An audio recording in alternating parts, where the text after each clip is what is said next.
Welcome to question hour. Iran war 5వ రోజుకు చేరుకుంది. అవే దాడులు ప్రతిదాడులు జరుగుతూ ఉన్నాయి. ఎవరు ఎక్కడ తగ్గేదేలే అన్నట్టుగా మొండి పట్టుతో ముందుకు వెళుతూ ఉన్నారు. అమెరికా ఇజ్రాయెల్ దేశాలు ఇరాన్ పై భీకరమైన దాడులు చేస్తూ ఉన్నాయి. ఇరాన్ మాత్రం అమెరికా సైనిక స్థావరాలే టార్గెట్ గా మిత్ర దేశాలపై విరుచుకుపడుతోంది. పోటాపోటీ దాడులతో పశ్చిమాసియాలో బాంబుల వర్షం కురుస్తోంది. ఏకకాలంలో ఇరాన్, లెబనాన్ పై ఇజ్రాయెల్, అమెరికా సైన్యాలు దాడులతో విరుచుకుపడుతూ ఉన్నాయి. మరొకసారి ఇరాన్ అధ్యక్ష భవనంతో పాటు 2 న్యూక్లియర్ ప్లాంట్లపై దాడులు జరిగాయి. అయినా కూడా ఇరాన్ ఎక్కడా వెనక్కి తగ్గడం లేదు. ప్రత్యర్థులపై దాడులు చేస్తూనే ఉంది. అమెరికా సైనిక స్థావరాలు ఉన్న దేశాల్లో డ్రోన్లు, క్షిపణులతో దాడికి దిగుతోంది.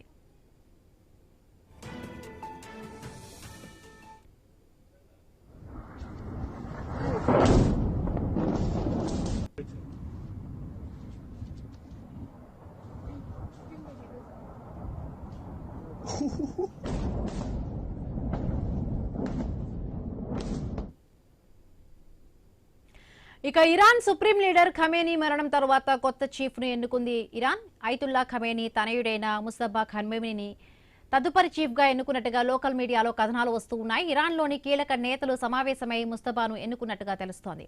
ముస్తఫాకు ఇస్లామిక్ రెవల్యూషనరీ గార్డ్ కోర్తో బలమైన సంబంధాలు ఉన్నాయి. ఐఆర్జీసీ ఒత్తిడి మేరకే ముస్తఫాను చీఫ్ గా ఎన్నుకున్నట్టుగా ప్రచారము జరుగుతోంది.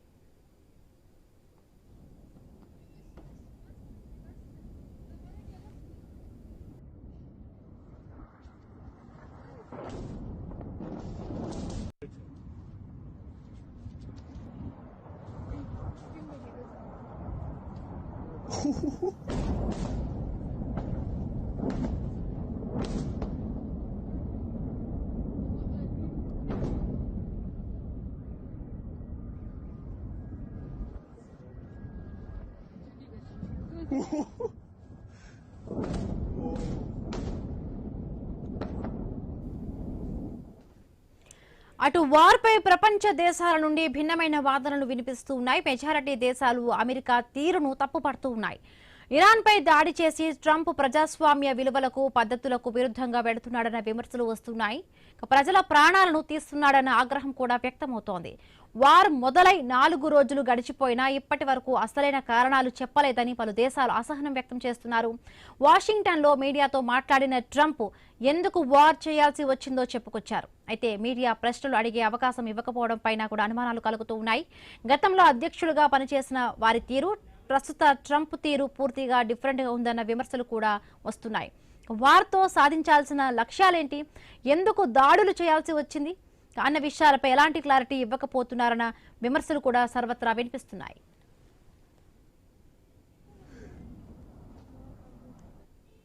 States in Israel have acted without engaging the United Nations or consulting allies, including Canada. So where to from here? With a rapidly spreading conflict and growing threats to civilian life. Canada reaffirms that international law binds all belligerents. We condemn the strikes carried out by Iran on civilians and civilian infrastructure across the Middle East. And we implore all parties, including the United States and Israel, to respect the rules of international engagement. Canada calls for a rapid de-escalation of hostilities and is prepared to assist in achieving this. అమెరికాకు మద్దతుగా ఉండే Canada కూడా shock ఇచ్చింది. Iran పై దాడి చేయడం సరైన నిర్ణయం కాదంటూ సెటైర్లు వేశారు కెనడా ప్రధాని కార్నీ. మిత్ర దేశాలతో సహా నాటోకు కూడా ఎలాంటి సమాచారం ఇవ్వకుండా యుద్ధంలోకి దిగడంపై కార్నీ ఆగ్రహంతో ఉన్నట్టుగా తెలుస్తోంది. ఇక యుద్ధంలో అమెరికా కూడా తీవ్రంగా నష్టపోతుందన్న విషయం బయటపడుతోంది. బయటకు మాత్రం అమెరికా మేకపోతు గాంభీర్యాన్ని ప్రదర్శించి కేవలం 6 సైనికులు మాత్రమే చనిపోయారంటూ చెప్పుకుంటుంది. అమెరికాకు భారీ నష్టం చేకూర్చామని ఇరాన్ అంటోంది. దాదాపు 650 మంది సైనికులు చనిపోయి ఉంటారని ఐఆర్జీసీ ప్రకటించింది. ఇక్కడ అమెరికా అనుకున్నది ఒకటి, అవుతున్నది మరొకటి అన్న వాదనలు వినిపిస్తూ ఉన్నాయి. ఖమేనీని హతం చేస్తే ఇరాన్ పని అయిపోతుందని ట్రంప్ అనుకున్న ఐఆర్జీసీ మరింత రెచ్చిపోతూ రివర్స్ కౌంటర్ ఇస్తూ అమెరికాకు, ఇజ్రాయెల్కు సవాల్ విసురుతోంది.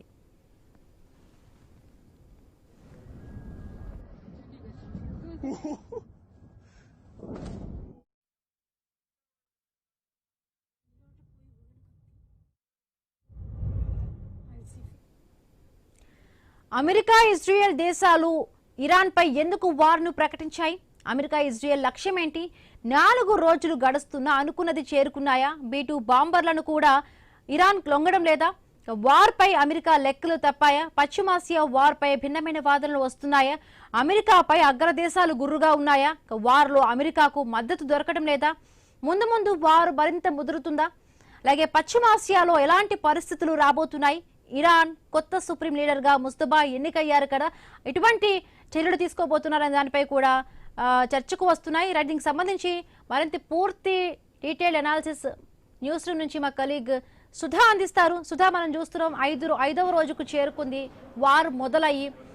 ఇజ్రాయెల్ అమెరికాకి అంతే ధీటుగా కూడా ఇరాన్ కూడా బదిలిస్తోంది.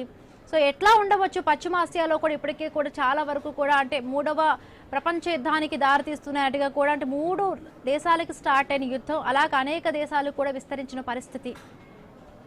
సో రాబోయే రాజుల్లో ఎట్లా ఉండవచ్చు? Right Bindu, thank you.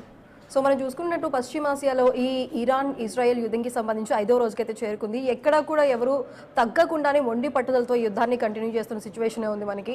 So ఇటు ఖమేనీ మరణం తర్వాత ఇరాన్ కాస్త తడబడుతుంది, కాస్త లొంగుతుందనే అవకాశం ఉందని చెప్పి యుఎస్ భావించింది. కానీ ఇరాన్ కూడా ఎక్కడా తగ్గకుండా దానికి ధీటుగానే బాంబు దాడులతో కూడా బదిలిస్తున్న సిచ్యువేషన్ ఉంది. ఇటు అమెరికా సైనిక స్థావరాల వైపు దాడి చేస్తున్న అటు గల్ఫ్ కంట్రీస్లో కూడా దాడులు నిర్వహిస్తుంది. అదేవిధంగా ఇజ్రాయెల్ పై కూడా దాడులు చేస్తూ కనిపిస్తుంది. ఇటు యుఎస్ కూడా ఎక్కడ తగ్గకుండా అటు ఇరాన్లోని అణు కేంద్రాలకి సంబంధించి అణు స్థావరాలపై దాడులు చేస్తుంది. అదేవిధంగా పాఠశాలల మీద కూడా ఇప్పటివరకు మనం చూసుకుంటే 20 పాఠశాలల మీద కూడా యుఎస్ దాడి చేసినట్లు ఇన్ఫర్మేషన్ అయితే అందుతుంది. ఈ దాడుల్లో 20 పాఠశాలలో చేసిన ఈ దాడిలో మొత్తం 170 మంది చనిపోయినట్లుగా తెలుస్తుంది. అది దాడులు అయితే ఇప్పటివరకు ఎక్కడా తగ్గట్లేదు. ఇటు న్యూక్లియర్ స్థావరాలే మా టార్గెట్ అంటూ చెప్తున్నా సరే దీని వెనుక వేరే ఏదో ఉంది అంటూ కూడా ట్రంప్కి మిత్రదేశమైన ఇప్పుడు కెనడా ప్రధాని కూడా ఈ కార్నీ కూడా మాట్లాడడం, ట్రంప్కి చేస్తున్న ఈ సిచ్యువేషన్కి సంబంధించి ఈ వార్కి సంబంధించి సపోర్ట్ చేయకపోవడం కూడా మనం చూస్తున్నాం. ఒక పక్కన ఈ రోజు మనకు అందిన ఇన్ఫర్మేషన్ ప్రకారం ఇటు ముస్తఫా కూడా ఇటు అధికారికంగా అక్కడ సుప్రీం లీడర్ అయ్యారు. దానికి సంబంధించి నెక్స్ట్ ఏ విధంగా ఉండబోతుంది, ముస్తఫా అసలు ఎటువంటి నిర్ణయాలు తీసుకోబోతున్నారు, ఈ ఇజ్రాయెల్ యుఎస్ వార్కి సంబంధించి ఏ విధంగా ధీటుగా బదులిస్తారు? ఇప్పటికే ఖమేనీ మరణం తర్వాత ఐఆర్జీసీ కూడా కీలక ప్రకటనలు అయితే చేసింది. దీనికి తగిన మూల్యం చెల్లించుకోవాల్సి ఉంటుంది, అదేవిధంగా గట్టి పోటీ అయితే మేము ఇస్తాము, అదేవిధంగా దాడులు మరింత పెరుగుతాయంటూ కూడా వార్నింగ్ ఇచ్చింది. ఆ విధంగానే ఇప్పుడు ముస్తఫా ప్రమాణం తర్వాత కూడా అధికారికంగా సుప్రీం లీడర్ అయిన తర్వాత ఏ విధంగా ఉండబోతుంది, ఎటువంటి దాడులు చేయబోతుంది అనే ఇన్ఫర్మేషన్ అయితే ఇంకా రావాల్సి ఉంది. అయితే ప్రస్తుతానికి ఇంకా ఇరాన్ అక్కడ హార్మోజ్ జలసంధి దగ్గర మొత్తం నౌకలన్నింటినీ కూడా ఆపేసింది. ఏ ఒక్క నౌక కూడా చమురు నౌకలు కూడా వాణిజ్య చమురు నౌకలు కూడా యువతల వైపు రావడానికి వీల్లేదంటూ కూడా ఒకవేళ వచ్చినట్లయితే కాలుస్తామంటూ కూడా అక్కడ వార్నింగ్ ఇచ్చిన సిచ్యువేషన్ మనకు కనిపిస్తుంది. సో అక్కడ ప్రస్తుతానికి యుద్ధ వాతావరణం ఏ విధంగా ఉండబోతుంది? ఇటు ఇరు దేశాలు కూడా మొత్తానికి పశ్చిమాసియాలో బాంబుల వర్షం కురిపిస్తూనే ఉన్నాయి. ఇప్పటికే మిస్సైల్స్తో డ్రోన్లతో మరోపక్కన అందుతున్న వార్తల ప్రకారం ఏంటంటే ఇటు డ్రోన్లతో ఇరాన్ డ్రోన్లతో విరుచుకుపడుతూ ఉంటే అటు నుంచి యుఎస్ మిస్సైల్స్తో డ్రోన్లని కూల్చివేస్తున్న సిచ్యువేషన్ ఉంది. ఇది కూడా ఒక రకంగా చూస్తుంటే ఇరాన్ స్ట్రాటజిక్ ప్లాన్ గానే అనిపిస్తుంది. మరి దీనికి సంబంధించి యుద్ధం ఇంకాస్త ముదిరితే ఏ విధంగా ఉండబోతుంది? లేదంటే ట్రంప్ చెప్తున్నట్టు ఇంకా 4 వారాలు 5 వారాలు అంటూ ఇంకా పొడిగించుకుంటూ వెళ్తే సిచ్యువేషన్ ఎలా ఉంటుంది? ఇప్పటికే ఇరాన్కి సంబంధించి చైనా అయితే అధికారికంగానే సపోర్ట్ చేస్తుంది, రష్యా కూడా కాస్త అనుకూలంగా ఇరాన్ వైపే అనుకూలంగా ఉంది. ఇప్పుడు మరి ట్రంప్ ఎవరి సపోర్ట్ తీసుకుంటారు, ఎవరు సపోర్ట్ వస్తారు? ఇప్పటికే నాటో దేశాలు కానీ మిత్ర దేశాలకు కానీ అసలు ఈ యుద్ధం ఎందుకు చేస్తున్నారు, ఎటువంటి కారణాలతో చేస్తున్నారు, యుద్ధం వల్ల లక్ష్యం ఏంటి అనే విషయాలు కూడా ఇప్పటివరకు అయితే చెప్పలేదు. మరి దీనికి సంబంధించి ఇంకా ఏ విధంగా ఉండబోతుంది ఈ యుద్ధం అనే విషయాలు అయితే తెలుసుకుందాం. సో ఇప్పుడు మనతో పాటు మాట్లాడడానికి విశ్లేషకులు బండారు రామ్మోహన్ రావు గారు ఉన్నారు. రామ్మోహన్ రావు గారు నమస్కారం అండి. నమస్తే సుధా గారు, చెప్పండి. రామ్మోహన్ రావు గారు, ఇప్పటికే 5వ రోజుకి యుద్ధం చేరుకుంది. ఇప్పటికే పశ్చిమాసియా మొత్తం కూడా ఓ పక్కన డ్రోన్లు మిసైల్స్ బాంబులతో కూడా మొత్తం అక్కడ యుద్ధ వాతావరణం చాలా గంభీరంగా కనిపిస్తుంది. ఇది ఇంకాస్త కొనసాగితే ఇంకా ముందుకు వెళ్తే సిచ్యువేషన్ ఎలా ఉంటుందండి? ఖచ్చితంగా ముందుకు వెళ్తున్నట్టున్నారు. ఎందుకంటే ఇప్పటికే సమయం మించిపోయింది, సమయం లేదు మిత్రమా అని ట్రంప్ నిన్ననే ప్రకటన చేశారు. నిన్నటికి ట్రంప్ వైఖరి మారింది. ఎందుకంటే మీకు ఇచ్చిన సమయం అయిపోయింది, ఇప్పుడు చర్చలకు లాభం లేదు, ఎందుకంటే ముందుకెళ్తున్నాం కంటే యుద్ధం ముందుకెళ్తుంది. కనీసం 3 నుంచి 4 వారాలు, మొదలు 2-3 వారాలు ఉన్నారు, తర్వాత 3 నుంచి 4 వారాలు పట్టొచ్చు యుద్ధం అని. అంటే శత్రువును తక్కువ అంచనా వేస్తున్నాడు. చాలా మంది ఏం చేస్తారంటే శత్రువుని విక్ చేయడానికి అమ్మ సుధా ఎప్పుడైనా వాడు పనికి రానాడు 4 రోజులు ఓడిపోతారని చెప్తున్నారు జనరల్. మన గతంలో కూడా చూసాం, రష్యా ఉక్రెయిన్ మీద దాడి చేసినప్పుడు కూడా 4 ఏళ్ళు అయింది కదా, అప్పుడు 4 రోజులు ముగిస్తుంది యుద్ధం అనుకున్నారు అందరూ. ఉక్రెయిన్ చాలా చిన్న దేశం, రష్యాతో ఎదుర్కొంటుందని. ఏమైంది? ఇప్పుడు 4 ఏళ్ళ నుంచి నడుస్తుంది యుద్ధం. సపోర్ట్ అమెరికా ఇచ్చిన యుద్ధం అయితే ఉక్రెయిన్ చేస్తుంది కదా. అట్లా ఇక్కడ కూడా ఏంటంటే ఇరాన్కున్న సపోర్ట్ కానీ, ఇరాన్కున్న సైన్యం కానీ, ఐవీఆర్సీ కానీ, మనకు ఐఆర్జిఎస్ కానీ ఇవన్నీ చూసుకుంటే చాలా పెద్ద ఎత్తున వాళ్ళ 9 లక్షల మంది సైన్యము, డ్రోన్స్ ఉన్నాయి, రకరకాల ఆయుధాలు ఉన్నాయి. అట్లాగే వాళ్ళకు కమిటెడ్ 9 లక్షల మంది సైన్యం, కమిటెడ్ సైన్యం ఉంది అన్ని రకాలుగా చూసిన. అంటే ఇస్లామిక్ తీవ్రవాదంతో ప్రాణాలు అర్పించడానికి సిద్ధంగా.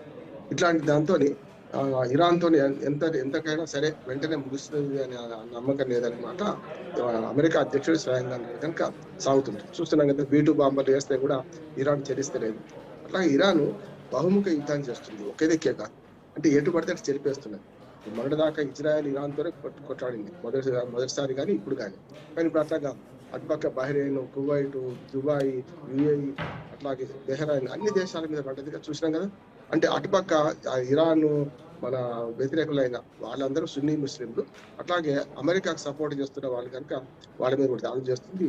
పౌర ఆవాసాల మీద బుర్జ్ ఖలీఫా కానీ లేకపోతే కువైట్ బారసిబ్ దాడి చేసింది. అంటే వాళ్ళని రెచ్చగొడుతుంది. వాడు కూడా అటుపక్క నుంచి దాడులు మొదలుపెట్టారు. అంటే 360 degrees ఒక రకంగా ఇరాను ఎదుర్కొంటుంది.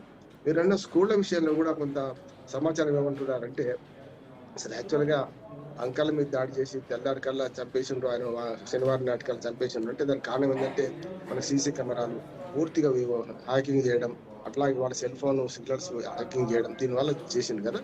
ఇప్పుడు ఏవైతే స్కూళ్ళ మీద దాడి చేశారంటున్నారో 17 స్కూళ్ళ మీద, దాని కారణాలు ఇరాన్ అక్కడక్కడ వెల్లడిస్తుంది. ఏమనంటే అక్కడ అంటే వాళ్ళు ఇరాన్ వెల్లడిస్తేనే ఇజ్రాయెల్ అమెరికా వెల్లడిస్తుంది. ఏమనంటే అక్కడ తీవ్రవాద స్థావరాలు దగ్గరలో స్కూల్ పెట్టారు. అంటే షెల్ లాగా, అంటే వారికి రక్షణ లాగా. అంటే పౌరావాసాలను దాడి చేయొద్దని యుద్ధ నీతి ఉంటుంది కదా. అట్లన్నప్పుడు చిన్నపిల్లల స్కూల్ మీద అసలు దాడి చేయరు కదా.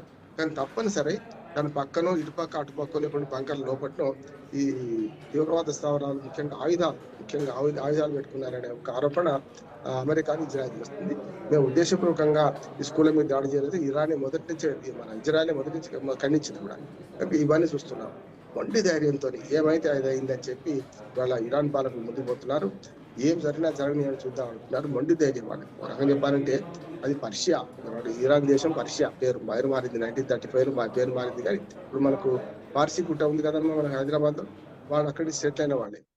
అట్లాగే పర్షియన్స్, ఇరాన్ కూడా అది ఒక రకంగా చెప్పినట్టు ఆర్యన్ నాగరికత అంటాం కదా. ఒక రకంగా ఆర్యులు అక్కడి నుంచి వచ్చారని ప్రతిదీ కూడా ఉన్నది. మన దాకా వచ్చారా లేదా, మనం ఆర్యులమా ద్రావిడమా పక్కన పెడితే ఆర్యుల సంతతి మాత్రం మన దాని నుంచే వచ్చింది, ఇరాన్ నుంచి అని. ఏన్షియంట్ సంస్కృతి ఇది వాడికి కొత్తది కాదు. వాళ్ళు ఎందుకంటే మొదటి నుంచి కూడా మన భారతీయ సంస్కృతి నాగరికత ఎంత గొప్పదో ఇరాన్ నాగరికత కూడా అంత గొప్పది, అంత పురాతన నాగరికత కూడా కదా. అందుకని వాళ్ళందరూ కూడా పండితులు ఉన్నారు, పామరులు ఉన్నారు, ఇవాళ అన్ని రకాల వాళ్ళు అక్కడ ఉన్నారు కనుక ఈ యుద్ధాన్ని ఆషామాషి తీసుకుంటలేదు ఇరాన్ అంటున్నాడు. తాడోపేడ తెలుసుకుందాం తను కూడా సిద్ధమైంది. అమెరికా అధ్యక్షుడు ఇంకొక మాట కూడా అన్నాడు, మన రెజా పహ్లావిని తీసుకొచ్చే ఆలోచన ఏముంది అంటే ఆలోచన లేదు మాకు. ఎవరైతే సక్సెసర్స్ ఉన్నారో, ఇప్పుడు ఉదాహరణకు అలీ ఖమేనీ చనిపోయారు, ఆయన సక్సెస్ ఎవరైతే ఇప్పుడు రాజ్యం చేస్తున్నారు, లేకుంటే సలహాలు ఇస్తున్నారు, లేకుంటే ప్రభుత్వాన్ని నడుపుతున్నారు, యుద్ధానికి పురిగొల్పుతున్నారో వాళ్ళే సరైన పాలకులు అవుతారు. కానీ బయట నుంచి పెట్టి మేము కాకపోవచ్చు కదా అనే మాట కూడా అమెరికా అధ్యక్షుడు అన్నాడు. అంటే ఇరాన్ లో అంతర్యుద్ధం వస్తుంది, తిరుగుబాటు వస్తుంది. అప్పట్లాగా 30-35 వేల మంది చంపేశారు. గతంలో ఈ 6 నెలల తేడాలో, అంటే ఇప్పుడు జూన్ లో యుద్ధం ముగిసిందని ప్రకటించున్నారు కదా ఇజ్రాయెల్ ఇరాన్ యుద్ధం. ఆ తర్వాత ఈ 6 నెలలు జరిగిన సంఘటన చూస్తే ఇరాన్ లో తిరగబడ్డ ప్రతి వాడిని చంపేసుకుంటూ వచ్చారు ఈ దళ. అంటే పూర్తిగా అధ్యక్షుడికి అనువైన దళాలి, అధ్యక్షుడి ఆధీనంలో ఉండే దళాలు. 30-35 మంది చంపేశారు, మానవహరణం జరుగుతుంది అక్కడ అని చెప్పి అమెరికా ఒక తీర్మానం కూడా ఐక్యరాజ్యసమితిలో ప్రవేశపెట్టింది. దానికి మనం వ్యతిరేకంగా తీర్మానం చేసినాం, అమెరికా వ్యతిరేకంగా ఇరాన్ అనుకూలంగా. అటువంటి తీర్మానం ప్రవేశపెట్టిన సందర్భం ఎందుకు వచ్చింది, వాళ్ళ ప్రజలు వాళ్ళు చంపుకున్నారు కనుక. ఇప్పుడు అంటే అలీ ఖమేనీ చనిపోయినాక ఇరాన్ లో భిన్నమైన వాదన వస్తుంది. అంటే చచ్చిపోయినాక అందరూ మంచోళ్ళు అనిపిస్తుంది కదమ్మా, మావాడు చనిపోయాడు అని ఒక భావోద్వేగంగా మారి ఆ తిరుగుబాటుదారులందరూ కూడా అయినా తిరుగుబాటు చేయాలని వీలున్నా కూడా ఇరాన్ తిరుగుబాటు ముందుకు వస్తలేరు, వస్తే చంపేస్తారు తెలుసు కదా. కనుక అట్లా ఇప్పుడు ఇవాళ భిన్న వాతావరణం కనపడుతుంది కనుక అంతర్యుద్ధం వచ్చి ప్రభుత్వాన్ని మారుస్తారు అనుకున్న America policy, America plan fail అయింది అంటున్నాడు. అందుకనే ప్లాన్ బి అమలు చేస్తున్నాడు ఆయన. ప్లాన్ ఏనేమో అమెరికాలో అంతర్యుద్ధం వస్తుంది, పాలకులందరూ చంపేస్తారు, కొత్త విప్లవం, గతంలో రాజును తీసేసి ఇస్లామిక్ విప్లవం ఒకటి వచ్చిందో ఇస్లామిక్ తీవ్రవాదానికి, ఇస్లామిక్ ఆలోచనలకు విరుద్ధంగా అక్కడికి తిరుగుబాటు వస్తాం అనుకున్నాం, కానీ సాధ్యం కాలేదు. కనుక ఇప్పుడు ఏమంటున్నారంటే అక్కడనే పాలకులు ఎవరైతే సక్సెస్ అవుతున్నారో ఇప్పుడు ఉన్నారో వాళ్ళనే ఒకరిని ఎన్నుకుంటే బాగుంటదేమో అనే మాట అంటున్నాడు. ఇది ట్రంప్ అంటే కీలరికి వాత పెడుతున్నాడు. ఎందుకంటే ఇప్పుడు అక్కడ వ్యతిరేక భావన ఉన్నా కూడా వాళ్ళు బయటకు రాని పరిస్థితి కనుక ఇరాన్ ప్రజలు రెచ్చగొట్టినా రెచ్చగొట్టట్లేదు కనుక వాళ్ళకు జాతీయవాదం దృక్పథం వచ్చింది, ఇస్లామిక్ జాతీయవాద దృక్పథం వచ్చింది కనుక వాళ్ళు ఇప్పుడు ఎట్టి పరిస్థితులలో లొంగటట్లేరని ప్లాన్ బిగా మారిందంటున్నాను అది అమెరికా అధ్యక్షుడు. నా ఉద్దేశం ఏంటంటే అమెరికా అధ్యక్షుడు మాట వాస్తవం 2-3 వారాలు అయితే ఖచ్చితంగా కొనసాగుతుంది. ఆలోపు మనలాంటి దేశం నష్టపోతుంది. ఆత్మ జలసంధి మూసివేయడం కానీ ఇవన్నీ కానీ దానివల్ల ఒక్కటి పెట్రోల్ డీజిల్ కు పెద్ద కష్టం రాకపోవచ్చు. 90 రోజుల స్టాక్స్ ఉంటాయి, ఇప్పటికే 70-80 రోజులు తగ్గిందంటున్నారు. కానీ గ్యాస్ కొరత వస్తుంది అంటున్నారు. వంట గ్యాస్ కొరత, ఇతర ఎల్పిజి ఉంటాయి కదా, ఇవన్నీ మనకు పెట్టుకోమనం కనుక చూడాలి ఇందులో. ఓకే, ఇప్పుడు మనతో పాటు మాట్లాడడానికి సోషల్ క్రిటిక్ తిరుపతినేని నరోత్తమ్ గారు కూడా అందుబాటులో ఉన్నారు. నరోత్తమ్ గారు నమస్కారం అండి. నమస్కారం అండి. త్రిపురనేని నరోత్తమ్ గారు. నరోత్తమ్ గారు, ఇప్పుడు మనకు అందుతున్న వార్తల ప్రకారం ఇటు మిత్ర దేశాలైన అమెరికాకి మిత్ర దేశాలైన కెనడా ప్రధాని కార్నీ కూడా ఈ యుద్ధం విషయంలో ఆగ్రహంగా ఉన్నారు. మిత్ర దేశాలకి నాటో దేశాలకు కూడా ఈ యుద్ధానికి సంబంధించి లక్ష్యాలు ఏంటి, ఎటువంటి ఇన్ఫర్మేషన్ ఇవ్వకుండానే యుద్ధానికి వెళ్లారు కాబట్టి ఆగ్రహం వ్యక్తం చేస్తున్నారని ఇన్ఫర్మేషన్ అందుతుంది. మరి యుద్ధంలో ఇటు ట్రంప్ కి సపోర్ట్ గా ఎవరు వచ్చే అవకాశం ఉందండి? లేదు, అలయన్సెస్ అని చూసుకుంటే ఇవన్నీ మీడియా స్టేట్మెంట్స్ అవన్నీ entirely different. Geo political situation చూసుకుంటే ఇప్పుడు నాటో దేశాలన్నీ ఖచ్చితంగా యుఎస్ పక్కనే ఉంటాయి. Then Europe is a natural partner. Canada, Australia automatically వాళ్ళు they have to toe the line. ఎందుకంటే చాలా చాలా అంతర్గత విషయాలు ఉన్నాయి. అంత ఈజీగా ఇట్లా ఉన్న ఒక స్టేట్మెంట్ ఎందుకు ఇస్తారంటే పొలిటికల్ స్టేట్మెంట్. ఎందుకంటే వాళ్ళ దేశాల్లో కూడా చాలా మంది షియా ముస్లిం కమ్యూనిటీ ఉన్నారు. చాలా మంది పాపులేషన్ వ్యతిరేక పాపులేషన్ కూడా ఉంది అమెరికా దాడిని ఖండిస్తూ. So they have to balance there political situation. అందుకనే ఇటువంటి స్టేట్మెంట్స్ ఇస్తారు. కానీ న్యాచురల్ పార్ట్నర్స్ అని చూసారంటే ఇప్పుడు వరల్డ్ వార్ కింద ఇది ఎస్కలేట్ అయింది అనుకోండి. బికాజ్ ఆల్రెడీ రష్యా తన నావికా దళాన్ని పంపించింది, కీలక నావికా దళం వార్ షిప్స్ పంపించేసింది. It's already there on the way మొత్తం. తర్వాత చైనా తని కంప్లీట్ డిఫెన్స్ సిస్టమ్స్ మొత్తం రెడార్స్ అండ్ డిఫెన్స్ సిస్టమ్స్ ని మొత్తం షేర్ చేస్తుంది. ఇంకా డీప్ టెక్నాలజీ షేర్ చేస్తుంది ఇరాన్ తోటి. Russia and China has taken it very very seriously. ఇప్పుడు ఇటువంటి తరుణంలో ఖచ్చితంగా alliances have to group up together. ఇప్పుడు అమెరికా ఇజ్రాయెల్ సరిపోదు, ఇద్దరు వీళ్ళు కలిస్తే సరిపోదు. So definitely Britain will involve, definitely Europe will involve, definitely Canada will involve, definitely Australia will involve. ఇది కంప్లీట్గా ఒక వరల్డ్ వార్కి దారి తీస్తుంది ఇదే గనక కొనసాగుతాయి. ఇంకా ఇన్డెప్త్ వెళ్ళాలంటే దీంట్లో ఇప్పుడు చాలా చాలా విషయాలు ఉన్నాయి. ఫర్ ఎగ్జాంపుల్ ఇప్పుడు ఇది మామూలు వేరే టైంలో ఈ అటాక్ జరిగి ఉంటే ఇట్స్ అ డిఫరెంట్ సినారియో. ఇంత ఒక బ్యాక్లాష్ కూడా ఉండేది కాదు. ఓకే, ఒక వీళ్ళు దే హ్యావ్ ఆల్రెడీ ఎగ్జిక్యూటెడ్ చాలా మంది ఇంతకుముందు చాలా దేశ హెడ్స్ని. ఇప్పుడు Khamenei though he is the most influential figure right now arguably in the Middle East. అతన్ని నార్మల్ టైంలో హతమార్చిన ఓకే మేబీ ఇంత బ్యాక్లాష్ ఉండకపోవచ్చు. ఇది రమడాన్ పీరియడ్ కాబట్టి ముస్లిం సెంటిమెంట్ అన్నది బాగా రగిలిపోతుంది. Undercurrent Sunni Shia divide ఉన్నా కూడా this sentiment is overriding. ఎంతైనా రమడాన్ పీరియడ్ లో చేశారు, కొంచెం కూడా వాళ్ళకి ఆ సెంటిమెంట్ లేకుండా దే డెంట్ రెస్పెక్ట్ అవర్ ఇది. Plus Khamenei is not just ఒక సుప్రీం లీడర్, మొత్తం ఒక లీడరు సుప్రీమో ఒక డిక్టేటర్ ఒకటే కాదు, is also religious head. Iran కి ఈజ్ ఆల్సో రిలీజియస్ హెడ్. తన సంతతి చూశారనుకోండి, తన లీనియేజ్ మొహమ్మద్ ప్రవక్తకి మొహమ్మద్ ప్రవక్త ఒక లీనియేజ్ లో వస్తాడు ఆయన. అందుకనే షియా ముస్లిమ్స్ ఎస్పెషల్లీ అంత సెంటిమెంటల్ గా ఫీల్ అయిపోతారు అబౌట్ కమేనీస్ డెత్ ఎస్పెషల్లీ.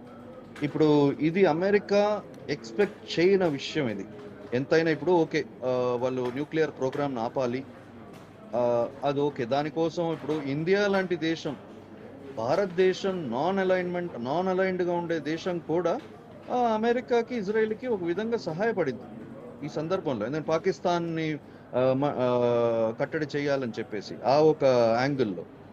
బట్ ఇదేంటంటే కంప్లీట్గా రమడాన్ పీరియడ్లో కొట్టడం అన్నది చాలా చాలా సెంటిమెంట్ని రగిలించేస్తున్న మిడిల్ ఈస్ట్ యూనిటీకి దారితీస్తుంది. ఇది మిడిల్ ఈస్ట్ యూనిటీకి దారితీస్తే గనక ప్రపంచవ్యాప్తంగా ఈక్వేషన్స్ కూడా చాలా మారిపోతుంది. ఇప్పుడు ట్రంప్ తాత్కాలికంగా గెలిచాడు కానీ ఇప్పుడు now he's in spot of bother. ఎందుకని అక్కడ లోకల్లో కూడా చాలా అప్రైజింగ్ స్టార్ట్ అవుతుంది.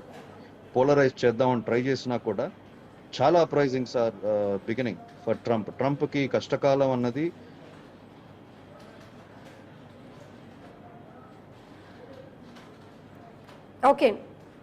ఓకే అండి. రామ్మోహన్ రావు గారు, మీరు ఇప్పటికే చాలాసార్లు చెప్పారు యుద్ధ వాతావరణం ఉన్నప్పుడు రామ్మోహన్ రావు గారు వినిపిస్తుందండి? వినిపిస్తుంది. వాళ్ళు వచ్చినట్టుగా నరేంద్ర గారు మాట్లాడండి. రామ్మోహన్ రావు గారు, ఇప్పుడు మీరు చెప్తున్నట్టు యుద్ధ వాతావరణం ఉన్నప్పుడు ఎన్నో అసత్య ప్రచారాలు వస్తూ ఉంటాయన్నారు. ఇప్పుడు అదేవిధంగా నిన్న ఇరాన్ చెప్పినట్లు అటు నెతన్యాహు బిల్డింగ్ మీద దాడి చేయడం కానీ, అదేవిధంగా ఇప్పుడు యుద్ధ ట్యాంకర్ మీద కూడా ఏదైతే ఉందో యుద్ధ నౌక దాని మీద మేము దాడి చేసామంటూ చెప్పుకోవడం కానీ, అదేవిధంగా ఇటు యుఎస్ ఇజ్రాయెల్ చూసుకున్నట్లయితే ఇరాన్ అణ్వాయుధ కేంద్రం మీద కూడా మేము దాడి చేసాం, దాని మీద కూడా దాడి చేసామంటూ చెప్పడం కానీ, ఇవన్నీ కూడా వాస్తవాలేనంటారా? యుద్ధ సమయంలో అసత్యాలు ఎక్కువ రాజ్యమైంది సుధాకర్, సమస్య లేదు. అందుకనే నరేంద్ర గారు అన్నట్టు రంజాన్ యాక్చువల్గా రమాదాన్ కరెక్ట్ వాళ్ళు, కానీ రంజాన్ అంటే అందరికి అర్థమవుతుంది కనుక నేను చెప్తాను. రంజాన్ పీరియడ్ లో ముఖ్యమైన చంపడం అనేది ఒక రకంగా సెంటిమెంట్లకి పెద్ద పొరపాటే, కానీ తప్పదు. ఎందుకంటే వాళ్ళు అన్ని ఏర్పాట్లు చేసేసుకొని సీసీ కెమెరాలు చూసుకొని మరీ చేసిన తర్వాత అప్పుడు వాయిదా వేసుకునే సమస్యలు. యుద్ధంలో అన్ని యుద్ధ నీతులు అంటే పోతాయి. యుద్ధంలో నైతికత ఎక్కడ ఉంది? యుద్ధమే తప్ప అన్నప్పుడు నైతికత ఉండదు, సమస్య లేదు. కనుక సెంటిమెంట్ అయితే ఉంటుంది ప్రజలలో. ఇక మీరు అనేది అనుకొస్తాయి న్యూక్లియర్ ఇవన్నీ కూడా ఏమంటారంటే అసత్యాలు అసత్యాలు అంటారు. కొంత వాస్తవం ఉండొచ్చు, కొంత లేకపోవచ్చు. ఇంకోసారి కూడా ఎంతమంది చనిపోయారనే సైన్యం కూడా ఇటు పక్క అటు పక్క వేల సంఖ్యలో ఉంటది, కానీ వందలు కూడా చెప్పారు వీళ్ళు అంటారు. 700 మంది మాత్రమే చనిపోయిందని మరి మనకి ఇరాన్ చెప్తుంటే ముగ్గురు సైనికులే అని ఇటు పక్కన చెప్తుంటే చూస్తున్నాం కదా మనం. అబద్ధాలు సత్యాల సమస్య లేదు. కానీ ఇప్పుడు ఏమైంది అంటే ఒకవేళ నిజంగానే అది నిజమైతే కొన్నిసార్లు ఇప్పుడు ఏదైతే అణు కేంద్రాల మీద దాడి చేసి ఉంటే ఆ రేడియేషన్ ఎటుపోతుంది, చాలా పెద్ద ప్రమాదం అంటున్నారు. ఓన్లీ ఇరాన్కి పరిమితం కాదు సార్, ఏమంటారు? లేదు, అణు కేంద్రాలు అక్కడ లేవు. అది ఏంటంటే ఓన్లీ రీసెర్చ్ సెంటర్స్ ఉన్నాయి. అణు కేంద్రాల ప్రయోగాలు చేస్తున్నారు అంతే. ప్రయోగాలు రీసెర్చ్ లాబొరేటరీస్ ఉన్నాయి. That is also under ground లో ఉంది. అణు కేంద్రాలు పెట్టడం అవన్నీ వచ్చేసి అసత్య ప్రచారాలు. అందుకనే ఇప్పుడు అక్కడ చాలా వరకు గతంలో ఇరాక్ మీద దాడి చేసినప్పుడు కూడా జీవాయుధాలు రసాయనాయుధాలను రకరకాల పుకాలు పెట్టించారు. ఏమైంది? సద్దం హుస్సేన్ చెప్పినాక ఏమైంది అనేది చూసినాం కదా మనం. సమస్య లేదు ఇక్కడ. దీంట్లో మీరు ఒకటి గుర్తించాలి, చాలా కీలకమైన ఒక విషయం ఉంది. ఇప్పుడు America Israel they have to take responsibility. Okay, ఒక సెక్యూరిటీ థ్రెట్ ఉంది మిడిల్ ఈస్ట్ మొత్తం. వాళ్ళు న్యూక్లియర్ ప్రోగ్రామ్ సక్సెస్ అయిపోతే ఇంకో నార్త్ కొరియా లాగా తయారవుతుంది అని చెప్పి వాళ్ళ ఆర్గ్యుమెంట్, గ్లోబల్ ఆర్గ్యుమెంట్. ఓకే, అందుకని దాడి చేశాము, ఓకే రమదాన్ టైంలో చేశాము, అదే వాట్ ఎవర్, అవి పక్కన పెట్టినా కూడా ఇప్పుడు వాళ్ళ రెస్పాన్సిబిలిటీ ట్రంప్ చేసేది చాలా చాలా చాలా అసలు ఇట్ ఈస్ అన్ఫర్గివబుల్ ఈ పర్టికులర్ ఇది. ఎందుకంటే ఇప్పుడు ఏమంటున్నాడంటే అక్కడ వాళ్ళు లోకల్ ప్రజలు చూసుకొని ఎన్నుకొని నాయకుడిని అంటున్నాడు. That is not the way they should behave. ఎందుకంటే యురేనియం చెప్తాను వినండి, యురేనియం డిపాజిట్స్ అక్కడ చాలా చాలా చాలా డిపాజిట్స్ అక్కడ ఉన్నాయి. యురేనియం డిపాజిట్స్ ని స్టోరేజ్ చేసి పెట్టుకున్నారు ఈ రీసెర్చ్ ప్రోగ్రామ్ కోసం. ఇప్పుడు యురేనియం డిపాజిట్స్ గనక ఇప్పుడు ఇరాక్ వార్ తర్వాత ఏమైంది? ఐసిస్ పుట్టింది. అట్లా ఇప్పుడు ఇరాన్ ఇప్పుడు ఇక్కడ నుంచి ఇంకో ఐసిస్ లాగా ఇంకొక ఆర్గనైజేషన్ పుడుతుంది అక్కడ నుంచి, లోకల్ నుంచి పుట్టిన వాళ్ళకి గనక యురేనియం దొరికింది అనుకోండి, అణు ఆయుధం గనక ఒక టెర్రరిస్ట్ ఆర్గనైజేషన్ కి దొరికింది అనుకోండి, just imagine the situation of the world. ప్రపంచ నాశనానికి ఇది నాంది పలుకుతుంది. ఇప్పుడు Trump has to take action. He cannot just destroy and leave. ఇప్పుడు he has to send his forces there. They have to take control of Iran ఒక civil వార్ని ఆపాలి, అక్కడ మళ్ళీ స్టెబిలైజ్ చేయాలి కంట్రీని. అది నైతిక విలువ. ఇప్పుడు వార్ అన్నది okay, all is fair in love and war.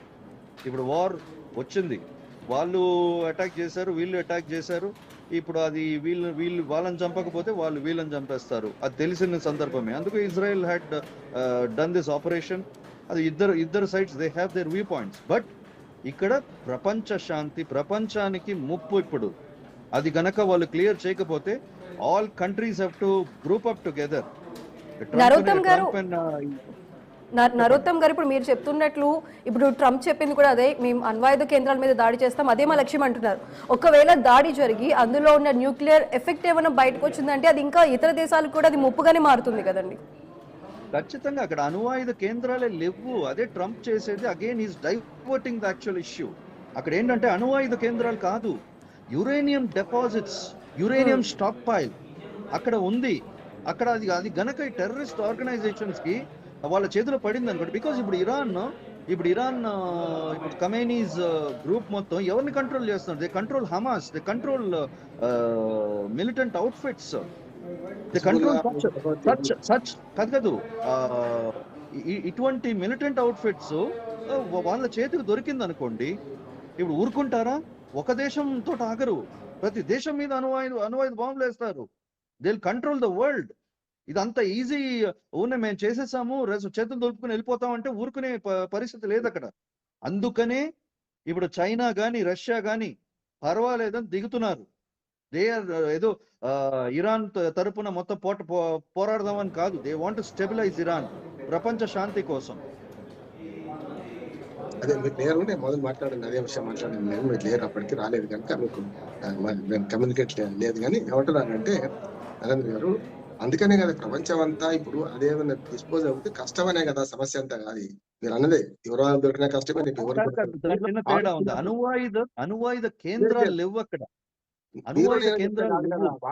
ఇప్పుడు మీరు నేను పోలే, మీరు పోలే అక్కడికి. నేను ఏమంటున్నానంటే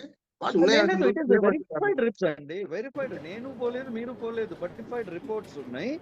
అక్కడ అణువాయుధ కేంద్రాలు ఈ పాటికి ఉండుంటే ఈ పాటికి న్యూక్లియర్ వార్ వచ్చేది. Iran would have used nuclear power by now. అని వాళ్ళ దగ్గర అణువాయుధ బాంబులు, అణువాయుధ కేంద్రాలు లేవు. ఓన్లీ రీసెర్చ్ సెంటర్స్ ఉన్నాయి, వెరిఫైడ్. వాళ్ళ దగ్గర యురేనియం అణువాయుధాన్ని ప్రిపేర్ చేయటానికి, తయారు చేయటానికి అతి అవసర వస్తువు యురేనియం. ఆ యురేనియం డిపాజిట్స్ వాళ్ళ దగ్గర బీభత్సంగా ఇప్పుడు స్టాక్ పైల్ చేస్తున్నారు. అది ఇప్పుడు ట్రంప్ కు వచ్చిన అసలు ప్రాబ్లం చెప్పనా, ఇది వై హీఈస్ గోయింగ్ అవే అంటే అతని దగ్గర మిసైల్స్, అతని దగ్గర ఉన్న స్టాక్ పైల్, మెయిన్ వాళ్ళు వాడే వాళ్ళ బేస్ వార్ఫేర్, అక్కడ direct warfare THAAD and Patriot and THAAD వాళ్ళ లిమిటేషన్స్ ఉన్నాయి వాళ్ళ దగ్గర అని. ఇప్పుడు దాన్ని మ్యానుఫ్యాక్చరింగ్ చేయడానికి కూడా టైం పడుతుంది. వాళ్ళ స్టాక్ పైల్ హార్డ్లీ ఇంకో 1 వారం రోజులు దాని స్టాక్ ఉంది వాళ్ళ దగ్గర. 1 వారం రోజుల తర్వాత even America doesn't have stock to fight this war. Israel cannot fight this war alone. Already Russia and China దిగిపోయింది. ఇంత ఆశామాష కాదు. Now they have to secure that uranium. They have to protect Iran, they have to protect the world. అణువాయుధ కేంద్రాల మీద దాడి చేస్తాము ఇట్లా చెప్పి డైవర్ట్ చేయటం కాదు. ఎందుకంటే అణువాయుధ కేంద్రాలే లేవు అక్కడ, ఓన్లీ రీసెర్చ్ సెంటర్స్ ఉన్నాయి అక్కడ. ఓకే నరోత్తమ్ గారు, ఓకే రామ్మోహన్ రావు గారు, so thank you so much అండి పాల్గొన్నందుకు. సో మనం చూసుకోవచ్చు, ఇప్పటికే ఇటు యుఎస్, ఇజ్రాయెల్, అదేవిధంగా ఇరాన్ చేస్తున్న ఈ యుద్ధం 5వ రోజు చేరుకుంది. ఇప్పటికే ఎంత భీకర పరిస్థితులు అక్కడ చుట్టుముట్టాయో పశ్చిమాసియా వ్యాప్తంగా కూడా మనకు కనిపిస్తుంది. కానీ ఇంకా ఈ యుద్ధం ఇంకా 4 వారాలు పైబడి ఇంకా కంటిన్యూ అయ్యే అవకాశం ఉంది.